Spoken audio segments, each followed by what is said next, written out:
Olá, eu sou Rômulo Contígio e esse é o Mask TV Podcast, aquele podcast que você quer ver. Fico tão feliz da gente estar num novo episódio, feliz com quem eu trago, feliz com quem aceita o meu convite, feliz com você que vai no YouTube, dá um like, se inscreve no canal, toca aquele sininho. Você não tem noção do quanto isso é importante dentro das redes sociais. Eu agradeço você. Estou feliz com o resultado do Mask TV Podcast. Você pode conhecer o canal do Rômulo Contígio no YouTube, com todos os trabalhos que a gente está fazendo. Hoje eu trouxe uma pessoa que, além de representatividade dentro de uma comunidade, ele é um líder de altíssima performance. Uma pessoa incrível que eu queria trazer há muito tempo, mas as agendas não conciliavam. E hoje nós vamos bater esse papo. Seja bem-vindo, seja bem-vinda ao Mask TV Podcast. Hoje comigo, Rodolfo Machado, gerente de manufatura da PepsiCo. Obrigado, Rômulo. Eu sou super honrado de estar aqui. A gente conversou um pouco atrás. Nada por acaso, né? Essas agendas não se conciliaram porque era esse momento perfeito para estarmos aqui. Então é uma grande honra, um grande presente para mim estar aqui hoje. Super obrigado pelo convite. Eu fico super agradecido porque eu me identifico muito com você por todas as características que nós já conhecemos.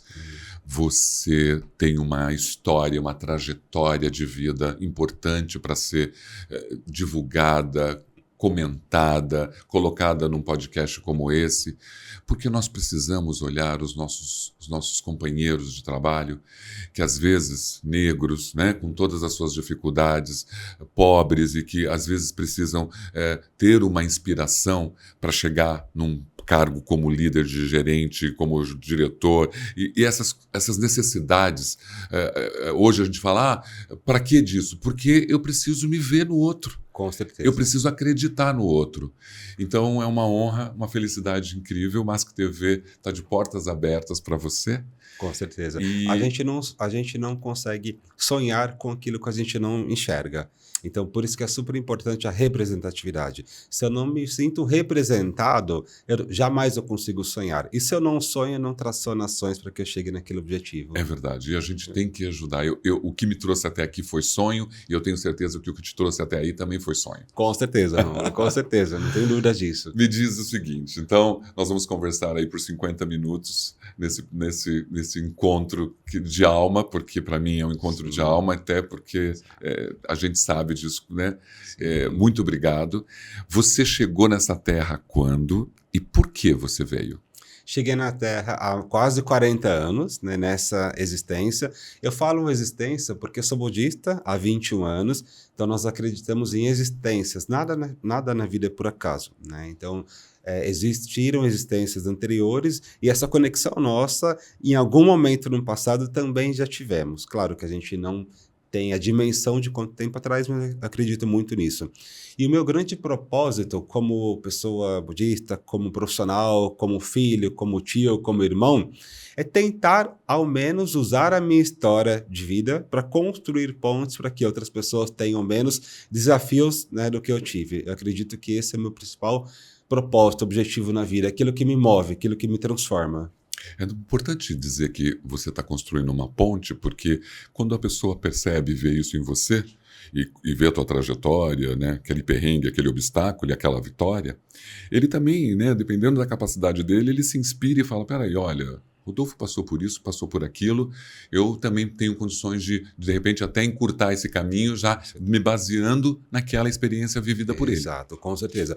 Eu costumo falar que pessoas que foram oprimidas por uma estrutura social, elas também podem oprimir. Então você tem dois caminhos. Se você oprimir, você pode encontrar alguém para descontar essa opressão e oprimir, ou você pode usar o segundo caminho, que é usar a sua própria história de vida e construir justamente essas pontes para facilitar, né, para deixar menos desafiador o caminho para as demais pessoas, para as demais gerações.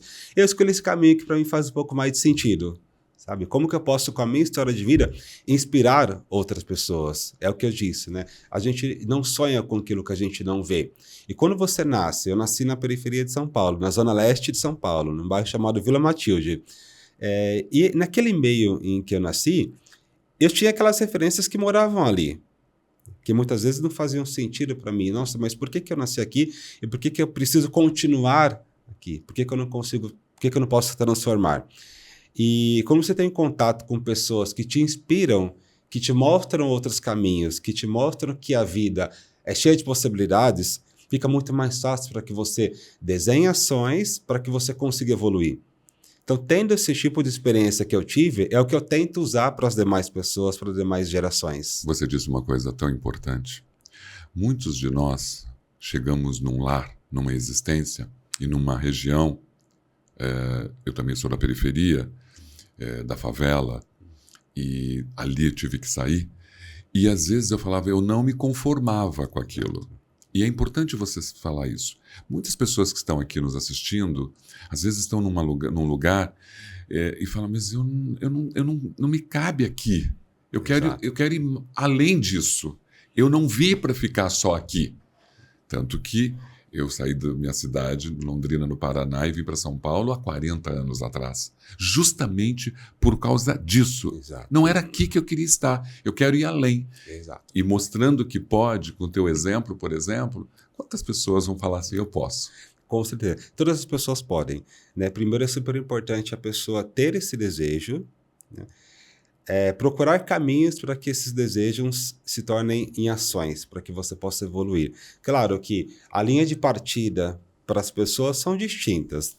Então, conforme as suas condições, onde você nasceu, com quem que você convive, isso tudo, né, ele define qual que vai ser a sua linha de partida, né? Quanto mais marcadores sociais, então se você é uma pessoa de raça negra, se você é uma mulher, porque a gente sabe que nós vivemos em uma sociedade que ainda existem, que precisa de superar vários desafios na jornada de equidade de gênero, se você intersecciona com a comunidade LGBTI+, gerações, PCDs, não, quanto mais marcadores sociais que você possui, a sua linha de partida é diferente, né? Independente de qual seja a sua linha de partida, né, é super importante que você não deixe de sonhar, né? Porque se você perder o sonho, né, é o começo do fim. Então sonhe, busque pessoas que possam fazer com que esse sonho se torne realidade, e quando esse sonho se tornar realidade, contribua para que outras pessoas também tenham seus sonhos como realidade. É super importante. A roda não pode parar. E aquela história, se você tem um sonho e foi até a metade da ponte e voltou, vai mais vezes. Exato. Uma hora você pula aquela Exato. etapa que é um Com obstáculo certeza. e vai conseguir. E volta mais fortalecido. Muito mais. Né? Porque tudo que a gente passa pela vida, a gente pode usar como lição aprendida. Você é graduado como químico, Exato. também tem MBAs, tem, né, especializações em oratória. Isso. Você queria fazer isso quando criança? Era isso? O que você queria quando criança, dentro da periferia, dentro da realidade que você vivia? Como criança, queria ser professor de matemática, sempre. Todas as pessoas que me perguntavam, aquela famosa pergunta, o que você quer ser quando você crescer? Eu sempre respondia, professor de matemática. Eu sempre gostei muito de estudar, né? Por todas as dificuldades que eu passei, né, eu sempre gostei muito de estudar. E os meus pais, eu sou filho do Odílio e da Fátima, eles são pessoas bem simples, meu pai já é falecido, mas eles sempre tiveram essa consciência da importância do estudo. Tanto que a minha mãe me matriculou na escola com 5 anos, né? Com 5 anos e meio, eu já estava na primeira série. Ali quase com 6 anos. Então, eles sempre tiveram essa consciência que o estudo poderia me levar a um outro passo. E por conta disso, a matemática exata sempre me fascinou. Eu adoro estudar matemática. Por isso que eu acabei me formando em química, porque eu queria juntar a minha aptidão com exatas e eu sempre tive vontade de trabalhar em indústria. Eu sempre fui muito fascinado por processos de transformação, especialmente indústrias de bens de consumo. Então, eu costumava ir para o mercado, pegava um produto, mas como será que esse produto é feito? O que tem por trás desse produto? Eu costumava ler rótulos, eu costumava ver a cidade de fabricação desse produto. Então, sempre me encantou esse mundo de indústria. E o curso de Química Industrial, para mim, foi perfeito, porque uniu a minha paixão por exatas e por indústria. E é importante se tocar nesse ponto, Rômulo, porque eu ganhei uma bolsa de estudos do ProUni na época. Na época, eu trabalhava como operador de telemarketing, eu ganhava R$280 e o curso era R$690. Então, ou eu ganhava uma bolsa integral, ou eu ganhava uma bolsa integral. Eu sou filho mais velho de 3 irmãos, então sempre tive que ajudar muito a minha família. Até hoje eu contribuo com as despesas de casa. Então eu não tinha outra opção de ganhar menos de 100% dessa bolsa.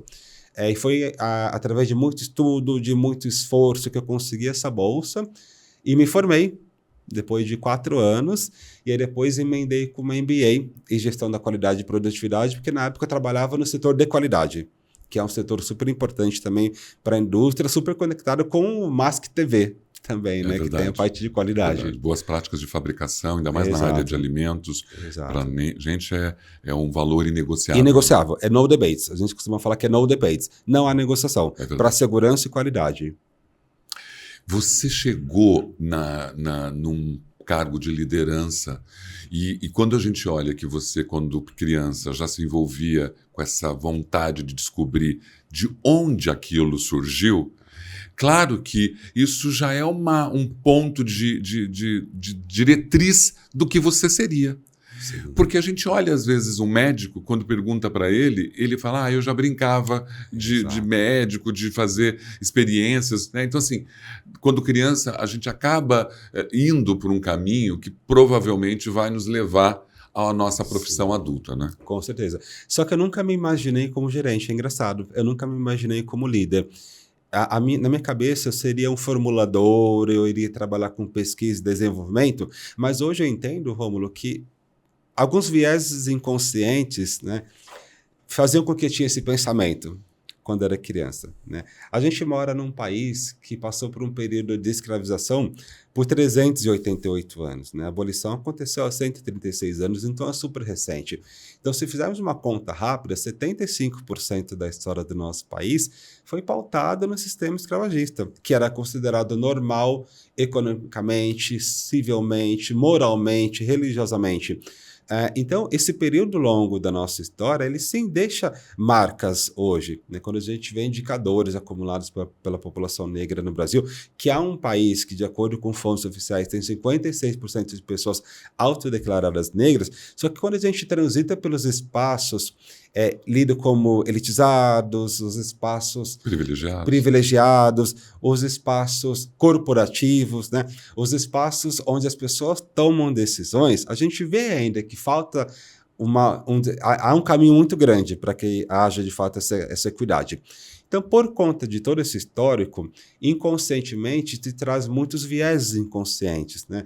O síndrome do negro único, eu costumo falar, quanto mais você vai avançando na sua carreira, menos pessoas como você enxerga. Eu costumo falar do teste do pescoço, né? Olhe para o lado, olhe para o outro. Nos espaços que você frequenta, há pessoas negras, né? Nos espaços lidos como elitizados. E você vai começar a perceber que não, né? Então isso, a síndrome do negro único, ela te traz muitas vezes a síndrome do impostor. Será que de fato eu mereço esse lugar? Né? Nossa, autossabotagem, né? Crenças limitantes. Será que eu mereço estar aqui? Será que eu consigo evoluir? Então, na minha cabeça, jamais eu achei que eu fosse ser um líder. Então, na minha carreira, foi toda a base de muito fortalecimento, de muita ressignificação e de muita construção para que eu estivesse aqui hoje. Olha só, que incrível isso. Eu não vou dizer que eu não tenho, de uma certa forma, as mesmas vivências e as mesmas situações que você acabou de exemplar. Você passou por Vigor, por Avon, você passou por empresas grandes, né, até chegar na PepsiCo.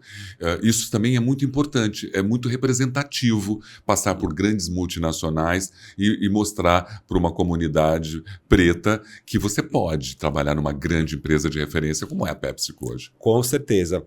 É um ótimo ponto que você vem trazendo. Quando eu era estagiário, assim que eu comecei a estudar, eu sempre tive vontade muito de trabalhar numa fábrica de cosméticos, até porque a minha mãe vendia o porta a porta. Você acredita que eu entrei no site, na época, eu fiquei namorando aquele site e falei, não, eu não vou me inscrever, né? Eles não vão contratar uma pessoa como eu. Olha o pensamento que eu tinha na época. Acabei não fazendo a inscrição, Rômulo. Só que tinha feito a inscrição num outro site de vagas e passou mais ou menos um ano Quem que me chama para uma entrevista? Justamente essa empresa que eu fiquei namorando no site e trabalhei por 8 anos nessa empresa. Então, é a famosa crença limitante, né? Que aí a primeira dica que eu trago para você, que é uma pessoa negra, uma pessoa de periferia, uma pessoa que tem condições sociais que a vida faz você acreditar com que você não possa evoluir, não tenha essa crença limitante, né? Tudo que você sonhar, você pode ter. É conversar com pessoas certas, é estudar. O que me trouxe aqui hoje foi o estudo, né? Como eu te disse, meus pais sempre nos incentivaram muito a estudar. E o estudo, ele abre portas, independente do que você vai estudar, independente do curso que você escolher, independente da sua aptidão. O estudo, ele te abre portas, o estudo é transformador na sua vida. Então, pessoal que está aqui, nos ouvirá, que nos assistirá no Mask TV, é uma dica super importante, né? Sempre busque conhecimento, seja dentro da organização que você trabalha, seja através de cursos, seja através de palestras. Hoje em dia, com a disseminação da internet, você tem a possibilidade, a mobilidade geográfica de assistir palestras da sua própria casa, por exemplo, né? Existem programas de bolsas, então se você eventualmente não tem uma condição financeira para que você arque com as despesas, você pode procurar bolsas, né? Mas crie oportunidades. Não espere com que as oportunidades venham. É importante criar as oportunidades. É verdade. Eu criei muitas oportunidades na minha vida. Nós passamos por 13 de maio agora, quando você fala da escravidão. Exato. Eu acho ainda que a gente tem um trabalho muito grande para resolver ainda. Com certeza. Nós temos muitas pessoas ainda em regime escravo, Sim. que é uma coisa tão absurda. Sim. Mas eu acho que a gente vai, através desses movimentos, através disso tudo, dessa exposição, a gente vai tentando mudar esse cenário. Com certeza. Né? Que é terrível para todo mundo. Com certeza, amor. Quando você disse que se colocou numa grande... Porque você estava pesquisando, um dos meus trabalhos na minha adolescência, eu fiz um teste para uma grande empresa de varejo na minha cidade de Londrina e eu passei em primeiro lugar. Mas meu vizinho, branco, trabalhava lá. Ele falou assim, lá não pega preto. Ele falou do Gerson, lá não pega preto. Eu falei, nossa, tem certeza? Eu achei que eu fui tão bem no teste. Mas pode tirar o cavalinho da chuva que preto não entra lá. É claro que aquilo, no primeiro momento, me deu, né, um banho de água gelada. Você fica sem reação. Sem reação. Mas encurtando, que a tua história aqui é você, eu fui, passei em primeiro lugar e eu contei para o gerente que me contratou que uma pessoa de lá havia me dito que não existia a possibilidade de um negro entrar lá. Ele parou 500 pessoas no meu primeiro dia de trabalho e chamou no microfone, mandou parar todo mundo e falou, este rapaz está entrando aqui. E depois de 3 anos, no nosso teste tão rigoroso, ele passou em primeiro lugar. E nós, sim, aceitamos pessoas negras aqui. Fantástico. Claro que eu não revelei quem era, mas foi uma coisa assim, de você ir atrás, vai atrás, lute, né? Não deu da primeira, não deu na segunda, Exato. Vai atrás. É sobre isso, né? Nem todas as tentativas que você aterrissar, né, você conseguirá o resultado naquela primeira vez. Mas tudo, exatamente, um não, muitas vezes é o melhor do que o sim naquela situação. Então, quando você receber um não, né, use aquela lição aprendida, né? Com certeza você vai sair fortalecido dessa experiência. Você tem uma relação com a sua família muito forte. Muito forte. Que é super importante. Eu também, eu sou arrimo de família, até hoje. Exato. Não vai mudar nunca. Minha mãe, minhas irmãs, meus sobrinhos, né, todos ainda dependem do meu trabalho. E isso, para mim, é um orgulho. Com certeza. Alguém te inspirou no começo de tudo? Quem te fez ter essa vontade de lutar? Ou isso veio com você? Eu acho que é minha mãe. Acho não, tenho certeza. Minha mãe é uma grande inspiradora, né? Ela tem hoje 65 anos e por mais que ela fosse mais simples, né, como eu te disse, ela sempre me incentivou muito a estudar, a ser uma boa pessoa. E eu via todo o esforço que ela, junto com meu pai, tinha para nos criar, né? Criar 3 meninos, né, onde a gente nasceu, não é tão fácil, tem os seus desafios, né? Então, tanto minha mãe como meu pai, na verdade, eles foram inspiradores para mim. Engraçado, quando eu me formei, né, eu sou o filho mais velho, os meus irmãos, eles nunca tiveram interesse, inicialmente, em se graduarem, né? Por quê? Porque não via a questão da representatividade. No meu baile de formatura, eles decidiram que iam estudar. Provavelmente ou porque viram a felicidade dos meus pais, porque eu sou a primeira pessoa da minha família a ter um diploma de ensino superior. E olha a importância da representatividade. E eles decidiram naquele momento que eles também queriam. Então hoje meu irmão Robson, meu irmão do meio, é graduado em farmácia, e meu irmão Renato, mais novo, é advogado. Então, e meu pai faleceu em 2019, e ele pôde vivenciar os 3 filhos formados. Então, eu até costumo brincar, né? Se eu partir dessa existência, a minha missão já está concluída, porque eu consegui estimular, inspirar os meus 2 irmãos a estudarem, né? Eu consegui também inspirar minha mãe a voltar a estudar, porque a minha mãe, ela tinha tido só até o primeiro ano do ensino fundamental. E aí, quando ela retornou para o supletivo, foi tão magnífico que ela estudou na mesma escola que eu e ela se formou no mesmo dia que eu, na 8ª série.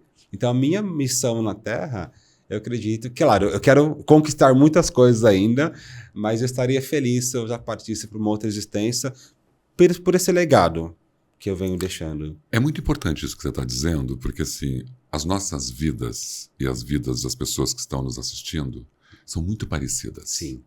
E isso é muito importante. Sim. Muitas pessoas agora, como eu, estou ouvindo você e estou me vendo. Porque eu também estudei e inspirei minhas irmãs e a minha mãe a voltar a estudar. Ótimo. E quem está assistindo também teve isso. Muitas famílias pobres, de pessoas que estão lá, os irmãos se inspiraram pelos outros e se ajudaram, porque nós sabemos que num mundo como esse, há uma necessidade de você ter uma graduação para alcançar um espaço melhor profissional. Com certeza. Isso é necessário. Exato. E até para cargos de entrada hoje em dia, Romulo, para cargos de linha de frente. Se você não tiver ali O ensino o médio, seu estudo, o seu diploma, o seu ensino médio, as portas estarão cada vez mais fechadas com essa alta competitividade que nós temos no mercado de trabalho. Então, é super importante buscar o seu crescimento. Com esse crescimento que você for adquirindo, contribuir para o crescimento de outras pessoas também. É verdade. É Eu acho que esse fundamental. nosso espaço, ele ajuda. Porque milhares estão vendo você falar, e milhares é muito, né? Nós nem chegamos a isso. Mas chegaremos. Chegaremos, né? Aquele assim, não, milhares, como se tivesse milhões de seguidores. Mas olha, segue a gente lá. Com né? certeza, ativa o sininho. Mas as pessoas, elas se inspiram por isso. Né? Porque quando ouve e percebe essa correlação com a vida dele, nossa, mas eu também fiz isso. Nossa, mas eu também faço isso. Então, é possível. Exato. É possível. É desafiador, mas é possível. É possível, sim. Dá trabalho. Dá trabalho. A gente se frustra, se decepciona, cai e levanta. Cai, dá vontade de desistir. Várias vezes. Várias vezes. Eu vim com a vontade de ser artista e a porta de uma grande emissora estava abrindo pela minha qualidade como produtor executivo artístico e eu tive que fechar por causa de questões financeiras. Eu não podia ir além. Então, assim, a gente desiste daquilo. E quando você fala da existência, talvez é porque tinha que ser, teve que mudar. Exato. Então, vamos aceitar um pouquinho Exato. e vamos lutar, mas para encontrar outro. Exato, não Né? para se acomodar. Não para se acomodar, Exato. perdi, não vou fazer nada. Exato. Não, eu nunca fiquei acomodado. Eu deixei de realizar um sonho, mas eu tinha mais 3 milhões de sonhos para realizar. Exato. Isso é importante, super importante. Você tem, além dessa tua capacidade profissional, você tem sonhos ainda de outras coisas para serem feitas? Com certeza. Eu tenho sonho eu sou voluntário de um programa de mentoria para mulheres negras que ocupam hoje posições de liderança em organização, porque a gente sabe que quanto mais marcadores, né, se tem há pouco tempo, as pessoas têm, mais desafiadoras são as experiências. Então, hoje eu sou voluntário como mentor, né? Tive minha primeira mentorada o ano passado, então a gente fala sobre carreira, sobre desenvolvimento, e é super importante que a gente construa uma relação tão grande que tudo que acontece na empresa, os movimentos que ela vem tendo, ela me conta. Inclusive, ela teve um aumento salarial há pouco tempo, eu fiquei super feliz, comemorei com ela pelas entregas dela. Então, eu busco cada vez mais devolver para a vida. Por mais que eu tive desafios, mas a vida tem sido muito generosa comigo. Então, eu procuro sempre tentar devolver para a vida aquilo que a vida me retribui.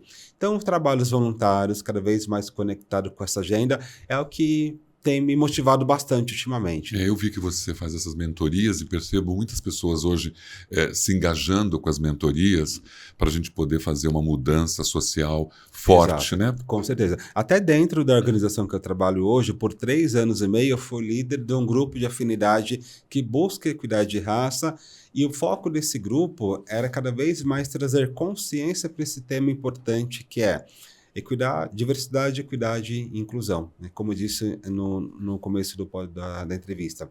O nosso país teve uma história, a gente não pode fingir, fechar essa história. Aconteceu algo. E essa história, ela sustenta o que nós temos hoje na sociedade. E quanto mais consciência nós tivermos em relação a isso, a gente não vai mudar o passado, só que a gente consegue transformar o daqui para frente. Nós conseguimos olhar para o nosso presente, né, para que a gente possa transformar o futuro. Esse é um trabalho voluntário. É verdade. Então, além da minha função, né, que já me exige bastante tempo como gerente de manufatura, eu preferi me inscrever para ser líder desse grupo como voluntário, justamente para poder contribuir, né, com a sociedade de alguma maneira. O homem preto atual, né, tem uma posição significativamente hoje dentro de um mercado, dentro de uma empresa? Você acha que está melhorando a possibilidade de o homem preto ter possibilidades de cargos de liderança? Há um caminho longo, mas sim, observa-se melhora. Eu costumo falar que é uma jornada. Talvez a gente nunca tenha uma linha de chegada. É verdade. Mas é uma jornada, né? A jornada, ela é desafiadora. A gente vem, sim, com algumas organizações com essa proposta de diversidade, porque a diversidade não é apenas uma reparação social, uma reparação histórica. As empresas começaram a entender também que diversidade, ela traz impacto positivo para o seu negócio. Quando você tem um problema, quando você precisa trazer uma solução para o seu negócio, se você tem pessoas com o mesmo background, com as mesmas vivências, com as mesmas experiências, provavelmente as soluções serão parecidas dos problemas do negócio.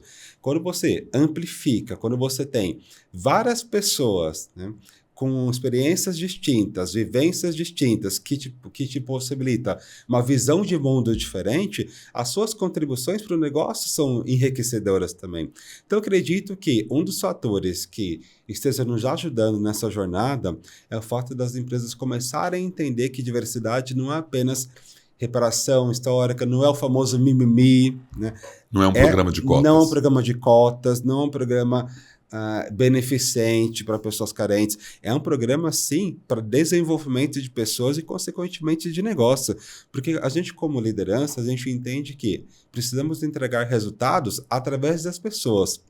Se as pessoas estão naquela organização, elas não têm sentimento de pertencimento porque elas não se sentem representadas, consciente ou inconscientemente, a entrega daquela pessoa, ela não estará no seu potencial máximo. É verdade. Vai estar reduzida. Ela estará reduzida por uma série de fatores. É verdade. Né? Então, eu acredito que as organizações começaram a entender esse caminho. Eu concordo plenamente com você. Começaram a entender, Exato. Umas mais, outras menos, Exato. E outras evoluindo, porque a gente sabe disso. A área de responsabilidade social, há anos atrás, vamos falar 20 anos atrás, existia a área de responsabilidade social, que tinha os mesmos objetivos. E a área lutou muito para depois chegar na área onde a gente tem equidade, onde a gente tem ideologia de gênero, onde a gente tem todo esse movimento de LGBTI, diversidade. Tudo isso chegou, mas ainda tem tanto trabalho para ser feito. Tem muito trabalho para ser feito, Rômulo, eu te digo mais. As empresas que estão fazendo esse trabalho, porque eu pelo menos não percebo isso nas escolas, com as crianças. Né? Então, minha grande preocupação é com as crianças, porque as crianças elas reproduzem aquilo que os adultos fazem. Né? Então, se os adultos ainda têm um caminho para chegar nessa consciência, com certeza as crianças também já crescerão com essas oportunidades. É verdade. Então, as empresas que hoje têm esse grande trabalho de fazer o que as escolas poderiam fazer. Eu acredito que algumas escolas estejam fazendo, né? Eu li há pouco tempo atrás que existem escolas que estão levando questões de raça, né? Questões de religiões de matrizes africanas também, para que as crianças possam ter contato. Porque ninguém nasce racista, ninguém nasce preconceituoso, ninguém nasce com intenção de discriminar. As pessoas aprendem. É verdade. Nascemos pelados. Nós nascemos nus, né? Nelson Mandela falava que se você aprendeu a odiar, você também pode aprender a amar. Pode. Né? Então você não nasce com intenção de discriminar ninguém. Mas sabe? você tem ali a base para te educar e te Exato. transformar naquilo que aquela pessoa quer que Exato. você seja. Exatamente. Até você ter o direito de falar, não, eu não quero ser isso. Isso não faz mais sentido para mim. Mas já passaram-se 7, 8 anos da sua vida Exato. sendo alimentada, talvez, por um erro grave de conduta cultural. Exato, Né? e às vezes até mais. Né? E aí, para você ressignificar isso, não é de uma hora para outra. Sim. Né? Há pouco tempo atrás, mulheres, por exemplo, não podiam votar. Sim. Direito básico. Nós temos uma lei de Maria da Penha de 2006, uma lei de importunação sexual de 2015, 2018. Recente. Super recente. Em 2021, que o Supremo Tribunal Federal entendeu que injúria racial é uma modalidade de crime de racismo. Até então não era. Verdade, verdade. Então são leis, Rômulo, que automaticamente me deixam feliz que estamos vivenciando essa transformação, mas como nós dissemos, há ainda um longo caminho. Né? É uma jornada que nós não podemos parar. Existem coisas evidentes, como aconteceu agora, essa semana, com o jogador de taekwondo. Ele estava com a menina, com a namorada na calçada do metrô, e o cara deu uma voadora nele porque ele era preto e estava com a menina branca. Exato. E o cara disse isso na TV. Ele não tem o direito de estar com uma mulher branca, ele é preto. Nós estamos no século XXI. Exato. Se nós estamos vivendo essa situação ainda hoje, é claro que há uma necessidade de a gente discutir isso ainda muito mais. Com certeza. Algumas pessoas falam assim, nossa, eu tenho sensação que o racismo aumentou. Na verdade, ele está sendo filmado. Claro. Né? Sempre existiu. Ele está numa tela agora. Ele está numa tela agora, as pessoas têm um pouco mais de consciência, até para entender o que é de fato e se assusta, né? Porque não sabia, não via. Não sabiam, exatamente. Exatamente. Isso que, quando eu falo, claro, eu estou dando essa ênfase dramática, porque é uma situação absurda, Exato. Né? Inaceitável. Inaceitável. Mas, e crime. E crime, né? E crime. Mas Brasil. mesmo assim, as pessoas não sabiam e as pessoas realmente... Isso acontece ainda. Exato. Para você ter ideia, a abolição das pessoas escravizadas no Brasil aconteceu em 1888. Somente em 1988, ou seja, 100 anos depois, que foi definido o racismo como crime no Brasil. Então, quando essas pessoas... Né, por isso que é importante a gente falar desse resgate histórico. Quando houve a abolição de pessoas escravizadas, não houve nenhum tipo de política de reparação dessas pessoas que eram usadas das piores formas possíveis e inimagináveis, né? Foram cometidas atrocidades com a população negra. Sim, atrocidades. Então, depois da abolição, não houve nenhuma política de reparação. O que aconteceu? Uma política de branqueamento da população. 2 anos depois da abolição, as pessoas que eram da Europa foram convidadas para o Brasil, para que elas pudessem ganhar terras. Foi uma política de terras. Por isso que a gente fala que ali na região sul, normalmente, existem bastante descendentes de europeus, porque era um clima um pouco mais parecido com a Europa, essas pessoas foram convidadas. E as pessoas negras, e aí que começaram os grandes movimentos de cortiços, de favelas, porque as pessoas negras não tinham condições de morar no centro, elas precisavam morar em periferia. Mas aconteceu há muito tempo atrás. Sim, mas até hoje nós temos essas marcas. Por isso que é importante o que chamamos de letramento racial, que é uma das entregas que o grupo de afinidade faz na organização na qual eu trabalho. O letramento, ele te traz o contexto histórico, o que é raça, o que é discriminação, o que é racismo, o que a gente pode fazer para transformar. Às vezes as pessoas acham que racismo é chamar uma pessoa de macaca. Essa é a ponta do iceberg. É muito mais que isso. Existem muito mais camadas. Né? Por exemplo, uma pessoa que se dá ao direito de agredir uma outra porque entende que ela não pode se relacionar com uma pessoa de raça diferente. É verdade. Porque o que será que levou essa pessoa a ter esse tipo de pensamento? Com certeza. Que tipo de influência ele teve? Que tipo de influência, né? E provavelmente é uma pessoa jovem, não é uma pessoa que nasceu há muito tempo atrás. 20 anos, que normalmente espera-se, né, que tenha a mente um pouco mais aberta, porque está antenada, porque nasceu num contexto tecnológico com muitas informações. É verdade. Né? Assim como acontece com violência doméstica. Pessoas jovens, né, agredindo essas mulheres. A gente entende que, pelo fato de nascerem nesse contexto tecnológico, elas não têm influência negativa, mas recebem bastante influência negativa. E foi importante você falar uma coisa sobre a influência, mas eu também acho que às vezes a pessoa nasce Com predisposição. com predisposição. Infelizmente. Infelizmente. E aí só potencializa. Sim. Ela usa fatores Potencializa. externos para potencializar, para justificar aquilo que ela sempre... É importante quem está ouvindo sobre essa questão da predisposição. Você, às vezes, nasce com essa predisposição para a bondade, para a maldade, para qualquer coisa. Exato. E você só fortalece aquilo com as influências que você vive no dia a dia, Exato. desde a sua infância até a sua área adulta. Exato. Então, esse rapaz que fez essa agressão não é só uma influência tecnológica de uma rede social.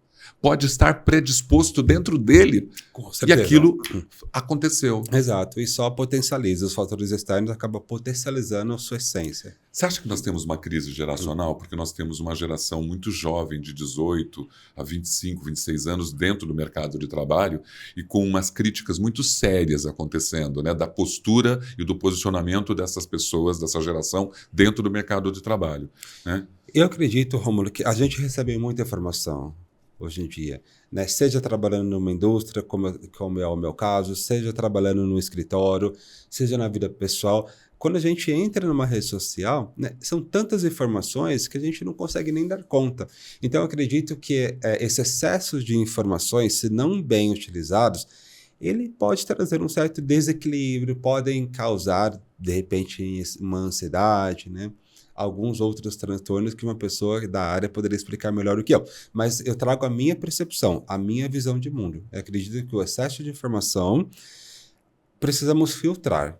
Tem uma diferença entre sermos filtro e esponja. Esponja, vou absorver tudo. Né?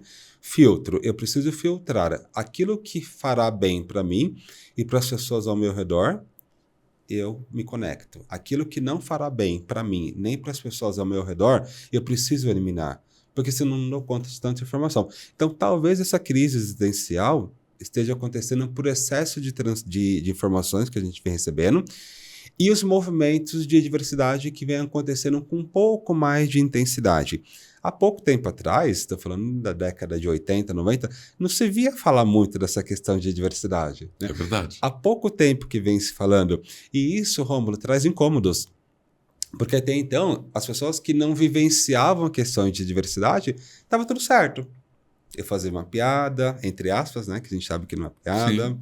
Para mim estava tudo certo. Não existia nem a palavra bullying. Não existia a palavra bullying. Né? Então, para essas pessoas, estava tudo certo. A partir do momento em que um outro grupo de pessoas começou a se levantar, começou a tomar consciência de que isso não é certo, isso não é legal, até no sentido jurídico da palavra, opa, né? Aqui eu estou começando a perder o meu privilégio. Então, isso eu acredito que também contribua esse choque de realidades e percepções para essas crises existenciais. Eu acredito assim, que essas gerações realmente estão muito influenciadas por algo que está chegando de uma maneira muito rápida. Exato. E de um volume sem nenhum tipo de seleção. Né? Exato. Eu não seleciono mais nada, ainda mais na questão da polarização que nós falamos, seja político ou não, que Exato. chega aqui. Então, assim, não é vir defender aqui, eu vim defender os LGBTs, os negros, eu vim defender uma etnia, um grupo vulnerável. Não Exato. é isso. Exato. Porque existem pessoas, né? Nós estamos num terreno da maldade. Isso Exato. é fato. Exato. Mas existem pessoas boas que estão tentando neutralizar essa maldade, mas é um terreno de maldade muito amplo. Com certeza. É muita questão para serem tratadas, discutidas e consertadas, não é Exato. verdade? Você trouxe um ponto importante que me fez lembrar do movimento Black Lives Matter. Lembro. Que foi um movimento que aconteceu há pouco tempo atrás, Sim, pelo com a fato que morte aconteceu nos Estados Unidos. Quando a gente fala Black Lives Matter, ou seja, em qualquer tipo de diversidade, nós não estamos querendo, né, ocupar espaços de outras pessoas.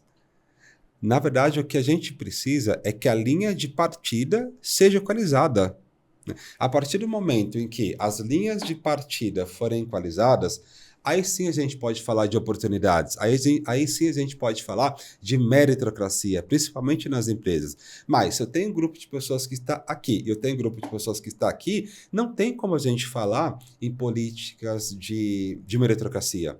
Eu preciso sim falar em políticas de ações afirmativas, políticas de cotas, para que esse público que está abaixo da linha de partida se equalize. Aí sim, a partir desse momento, que vale a sua entrega, os seus resultados, até porque a gente trabalha numa empresa, né, e ela sobrevive de lucro, e lucro ele vem de resultados de negócio, não é uma casa de filantropia, né?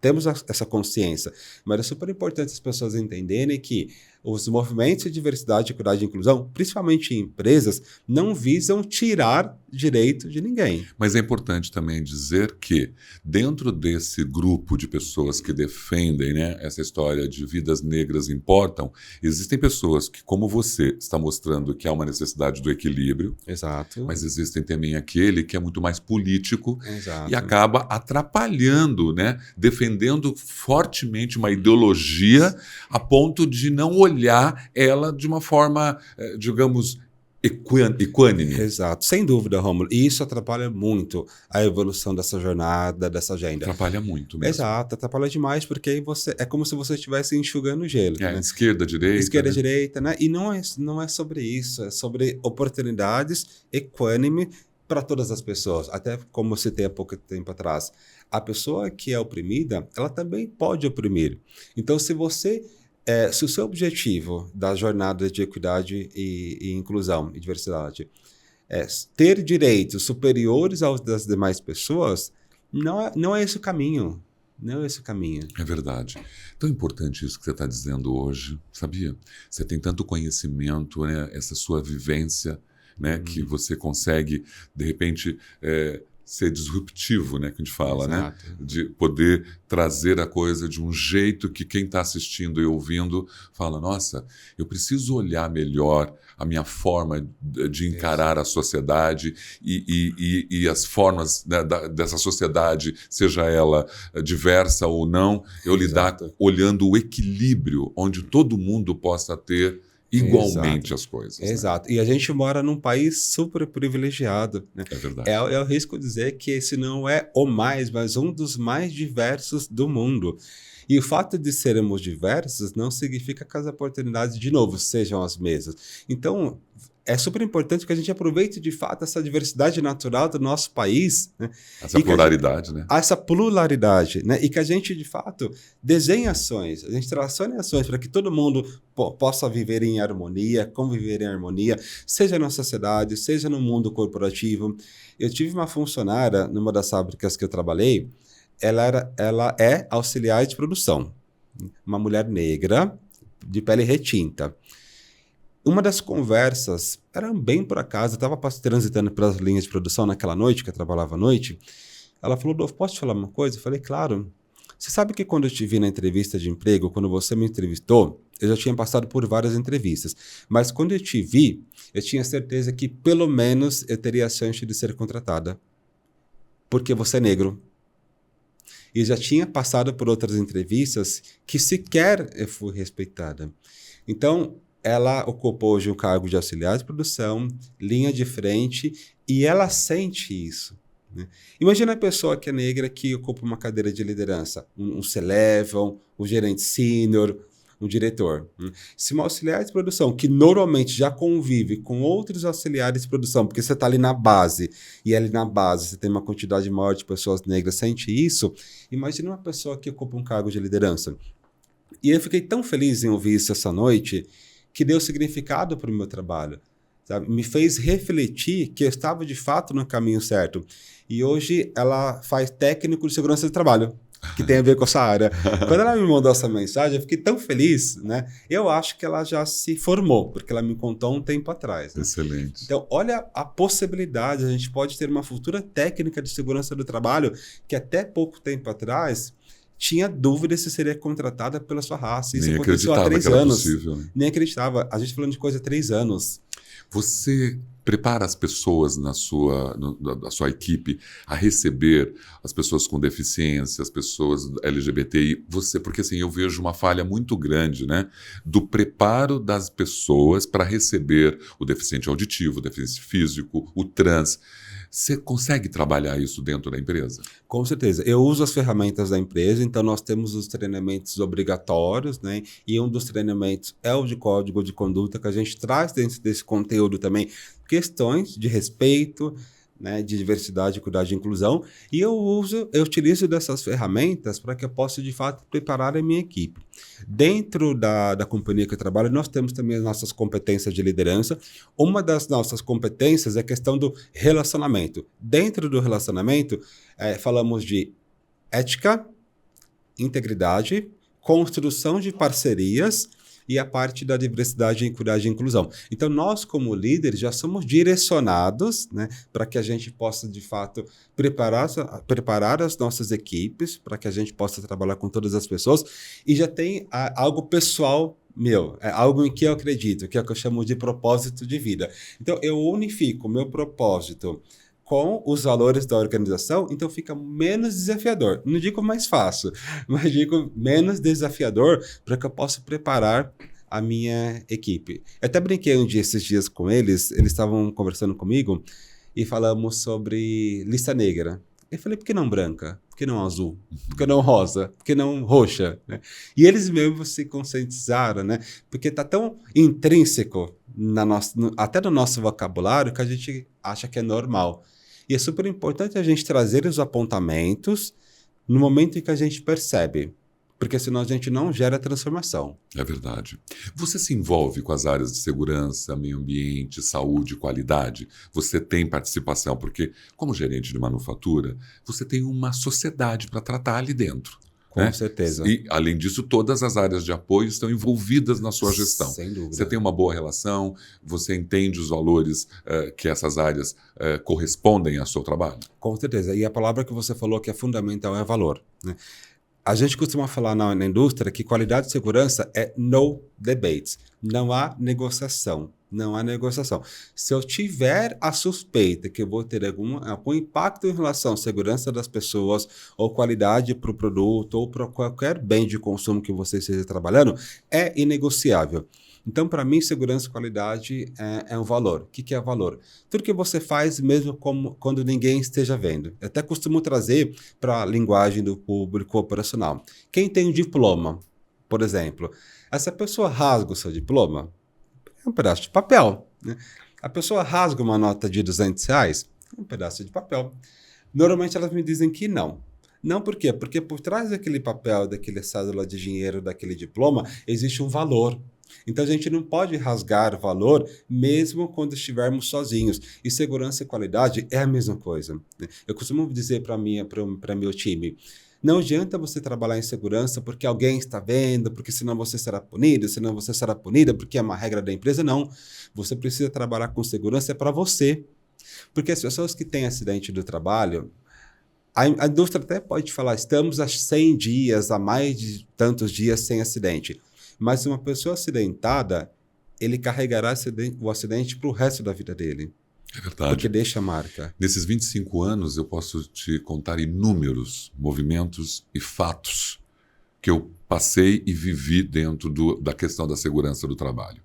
E é um trabalho incansável. A gente fala que a cultura de segurança é justamente quando você faz, quando ninguém está olhando. Exato. Mas essa cultura interdependente, Rodolfo, não é uma tarefa muito fácil. Ela tem que vir por parte realmente de um gestor de manufatura, de um diretor industrial, que pode nos contribuir para criar esse movimento. Exato. Porque a gente ainda está, né, no século XXI, 2024, com mais de 700 mil acidentes por ano no Brasil. É muita coisa. É muita coisa. São 25 mil mortes e a cada 3 horas e 47 minutos acontece uma morte dentro do segurança no trabalho. E esses números é maior do que a população de muitas cidades aqui no Brasil. Olha a dimensão desse número, Rômulo. E você trouxe algo que é muito importante. As pessoas falam, nossa, a gente precisa liderar pelo exemplo e tudo mais. Para mim, é a única maneira que existe de você liderar pessoas, é pelo exemplo. Não adianta falar de segurança e qualidade se eu não sou a personificação desses valores para minha equipe. E a equipe sempre nos observa. Então, hoje, o meu principal papel é traduzir a visão do negócio para o meu time. E quando eu falo nessa tradução, valores de segurança, valores de qualidade, eu sempre costumo falar, não existe performance e eficiência sem segurança e qualidade. Qualquer número multiplicado por zero é zero. Eu posso multiplicar infinito por zero, que vai ser zero. Eficiência sem qualidade e segurança é como se eu estivesse multiplicando a minha eficiência por zero. né? Aquele consumidor que vai ter contato com o meu produto que não está dentro dos padrões de qualidade esperada. Aquele funcionário que teve algum tipo de acidente. E quando acontece algum acidente, não é só ali para aquele funcionário. O meio a qual ele está inserido também fica impactado, né, com aquele acidente.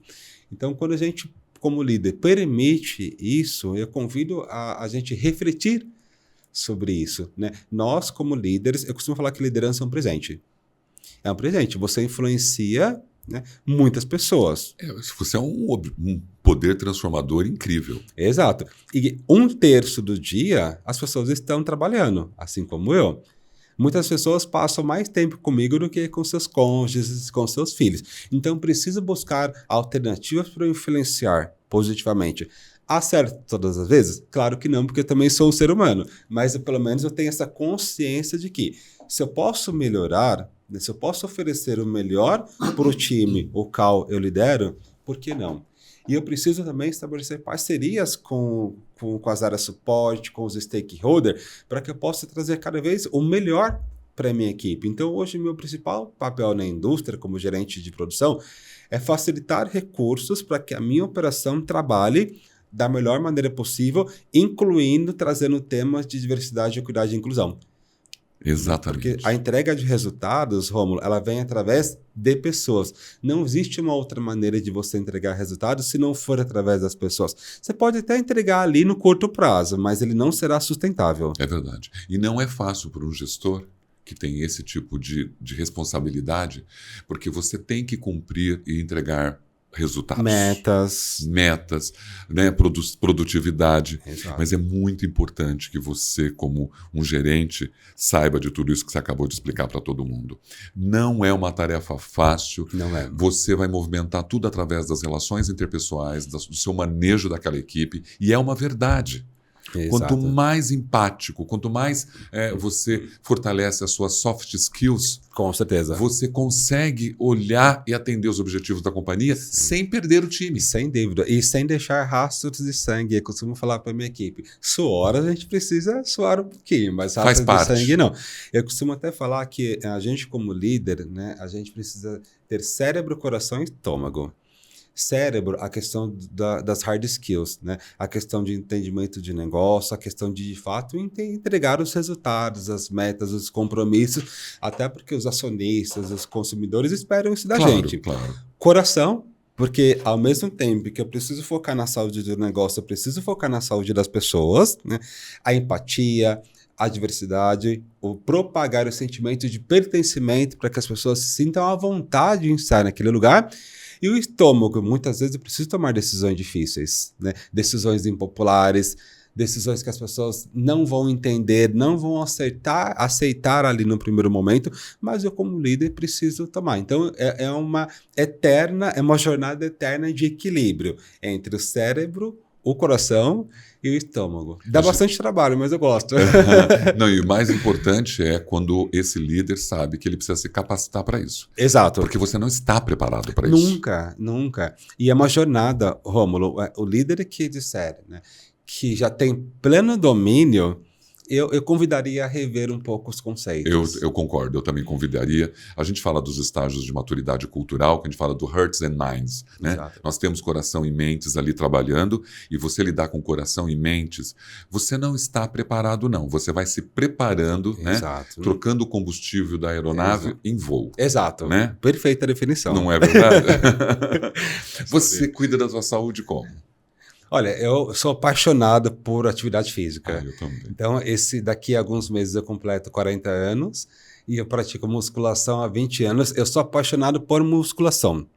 E eu adoro musculação, né? Eu gosto muito. É algo que me faz me sentir bem. Inclusive, nos dias em que eu estou mais estressado, são os dias que eu tenho mais rendimento no meu treino, porque eu preciso extravasar, descarregar de alguma forma.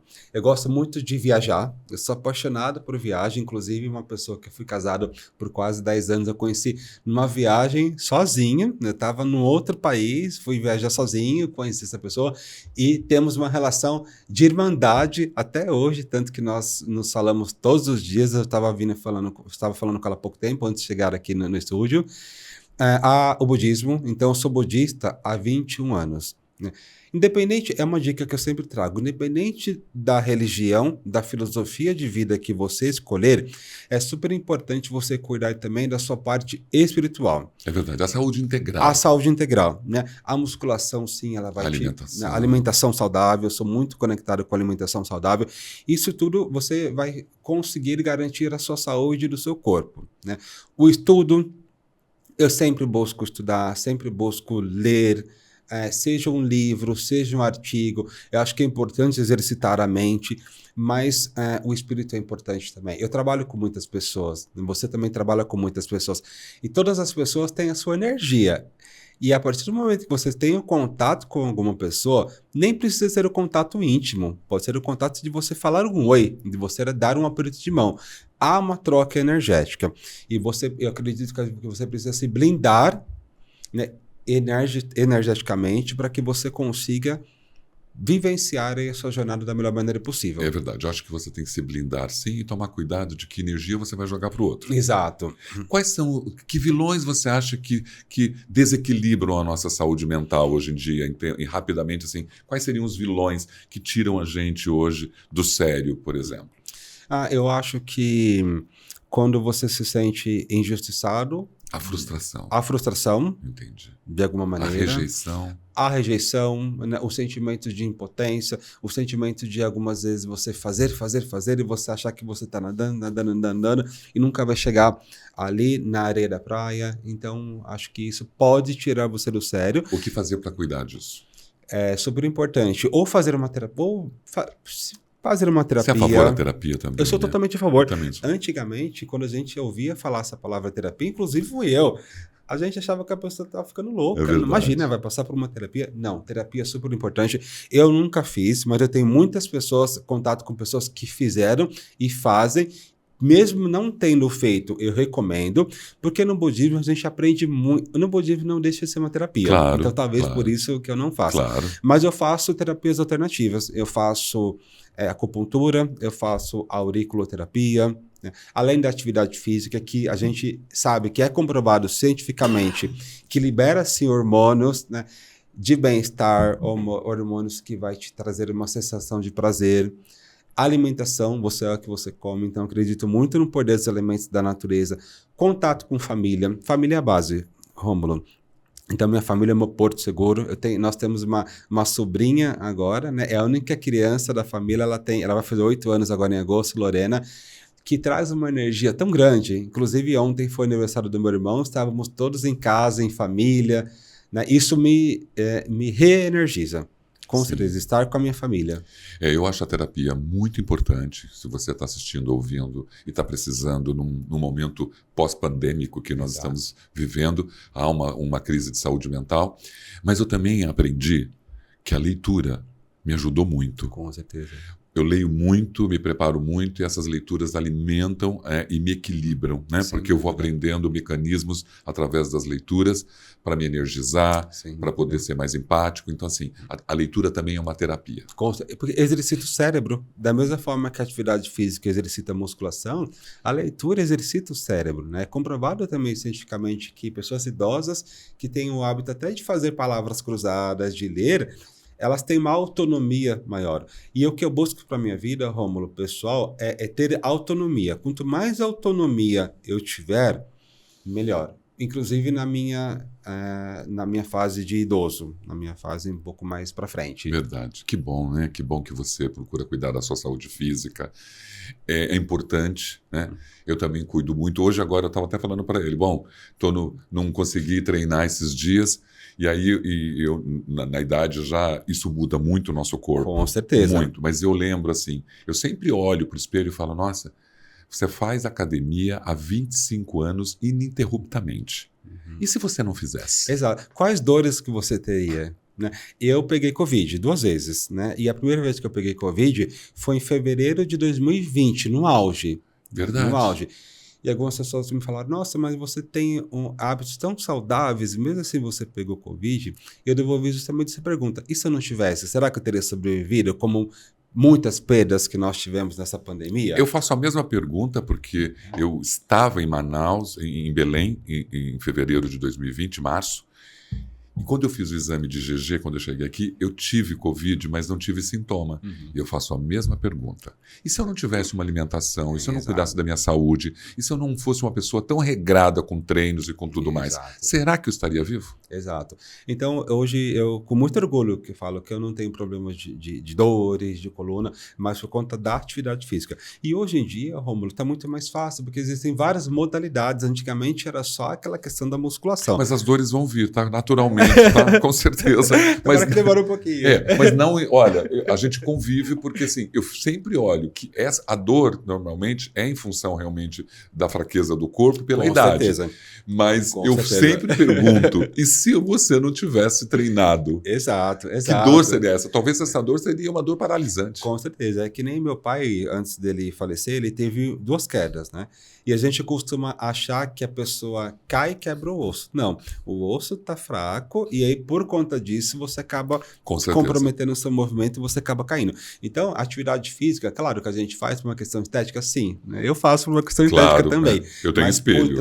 Temos espelho, a gente sai em selfie, em fotografia e tudo mais. Só que há uma questão interna também, de você... garantir a manutenção do seu organismo, de você ter um pouco mais de autonomia. Como você disse, as dores virão, mas elas podem vir um pouco, né, com um pouco menos de densidade, mais suaves, né? E é importante a gente fazer a nossa parte, é super importante. Eu sempre vejo, porque eu sou uma pessoa extremamente ativa, né? Faço muitas palestras, me movimento muito e sempre faço a mesma pergunta. Será que você conseguiria fazer isso se você não tivesse dedicado a tua vida ao exercício físico, à sua qualidade de vida? Com certeza. Uma outra forma que eu encontro para que eu possa me exercitar é aprender um outro idioma. Isso é importante, eu acho que é super importante, Rômulo. Foi bom você falar sobre isso. Eu tive esse relacionamento com essa pessoa de uma outra nacionalidade e no começo falávamos, né, em inglês. Hoje essa pessoa fala em português.